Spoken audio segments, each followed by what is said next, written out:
Hello friends, welcome back to my channel. So आज मैं आपको बताया था कि नॉर्मल फॉर्म से रिलेटेड एक क्वेश्चन करूँगी स्ट्रेट लाइन से।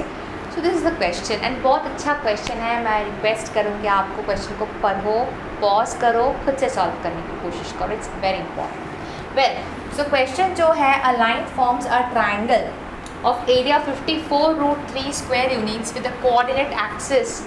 Find the equation of the line if the perpendicular drawn from origin to the line makes an angle of 60 degree with the x axis. First thing first, जब भी कोई question आए ना, उसको ना pictorial represent करने की कोशिश करना इज़ द फर्स्ट थिंग। वैसे हम लोगों का एक्सिस तो पहले ड्रॉ कर लेते हैं। वैसे ये तो normal X axis Y axis हो गया, बहुत अच्छी बात है। अभी सपोज हम लोगों का लाइन ऐसा जाता है, ठीक है। सपोज हम लोगों का लाइन ऐसे जा रहा है एंड उसी के अकॉर्डिंग जो लॉजिक गिवन है, सपोज इसको मैं ए बी बोल देती हूँ, ठीक है। ए बी हम लोगों का लाइन है and this is our origin obviously because this X axis Y axis ना, इट्स नॉर्मल, ओके। सो यहाँ पे अभी जो क्या बोल रहा है कि perpendicular drawn from origin to the line. So यहाँ से ओरिजिन से एक परपेंडिकुलर ड्रॉ करते हैं, राइट। इसका नाम ओ एल दे देते हैं and it makes an angle of 60 degree with the x axis. यहाँ का जो एंगल है ये 60 डिग्री है, क्वेश्चन में गिवन है। एंड इसको ना ओ एल को ना हम पी नाम दे देते हैं। वैसे जो है सपोज ए बी को हमने let A B the line, एक लाइन समझ लिया एंड ओ एल को हम पी समझ रहे हैं, जो कि है basically the perpendicular distance from origin, ठीक है। And it is making an angle of 60 degree with the x axis. So इसी केस में क्या हम लोगों का इक्वेशन ऐसा नहीं होता है। इसी केस में हम लोगों का जो इक्वेशन होता है वो कैसा होता है, नॉर्मल फॉर्म है ये, x cos alpha plus y sine alpha equals to P. This is the required equation basically. अभी अल्फ़ा यहाँ पे हम लोगों का 60 डिग्री गिवन है बिकॉज अल्फ़ा क्या था याद है, angle with the x axis. हमने आपको फॉर्मूले वाले वीडियो में बताया था। और एक डेटा गिवन है, फॉर्म्स अ ट्राइंगल। देखो एक ट्राइंगल ही तो फॉर्म हुआ ना ओ ए बी, जिसका एरिया एक गिवन है आपको 54√3 वैसे, ठीक है।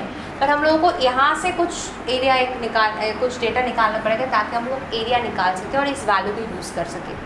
सो पहले इससे देखते हैं क्या होता है, ठीक है। एक्स कॉस अल्फ़ा, अब यहाँ 60 डिग्री डाल दो, x cos 60 degree plus y sine 60 degree equals to P. अभी कॉस 60 का वैल्यू तो हाफ होती है, isn't it? So x upon 2 plus और इसका क्या होता है साइन 60 √3/2, यानी √3y अपॉन 2 इक्वल्स टू पी। सो यहाँ से एकदम सीधी भाषा में √3y इक्वल्स टू 2p तो हम लिख सकते हैं। तो वैसे ये हम लोगों का रिक्वायर्ड इक्वेशन है। अभी हम लोगों का टारगेट है इस p का वैल्यू निकालना। तो वैसे फाइनली p का वैल्यू हम इसी इक्वेशन में डालेंगे क्योंकि हम लोगों का ये इक्वेशन है जो कि हम लोगों को फाइनली मतलब p का वैल्यू डाल के फाइनली आंसर ये देगा। बट इसी इक्वेशन की हेल्प से x plus √3y equals to P, इसी को थोड़ा एडजस्ट करके हम लोग कुछ करेंगे। इसको इंटरसेप्ट फॉर्म में लाते हैं पहले। तो x upon 2p plus √3y upon 2p equals to 1। तो इसको ऐसे नहीं लिख सकते क्या, x upon 2p plus y upon 2p upon √3 equals to 1। इसी इक्वेशन से एक जानकारी मिलती है क्या कि x इंटरसेप्ट हम लोगों का 2p है। x इंटरसेप्ट मतलब ओ ए, ठीक है, ये वाला हम लोगों का 2p है एंड y इंटरसेप्ट हम लोगों का यानी कि ओ भी हम लोगों का 2p अपॉन √3 है। सो यहाँ से क्या क्लियर हुआ, O A equals to 2p, x intercept O A. अरे भाई हम लोगों का पिक्चर जो है उसी के अकॉर्डिंग तो बात कर रहे हैं। ओ बी इक्वल्स टू जो है वो है 2p अपॉन √3।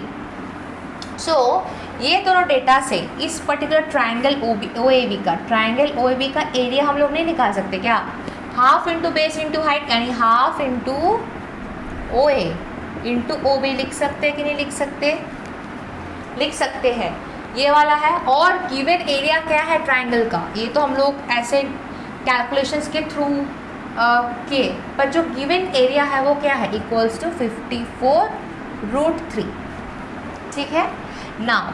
ओ ए क्या था, बस वैल्यूज़ डालेंगे। O A was 2p, so 1/2 into 2p into 2p by √3, right, अच्छी बात है, इक्वल्स टू 54√3। सो 2 तो मर गया and we are left with 2p equals to basically 54√3 into √3 यानी 54 इंटू 3 यानी कि what we are getting is this 4 3 12, ठीक है, 16, राइट।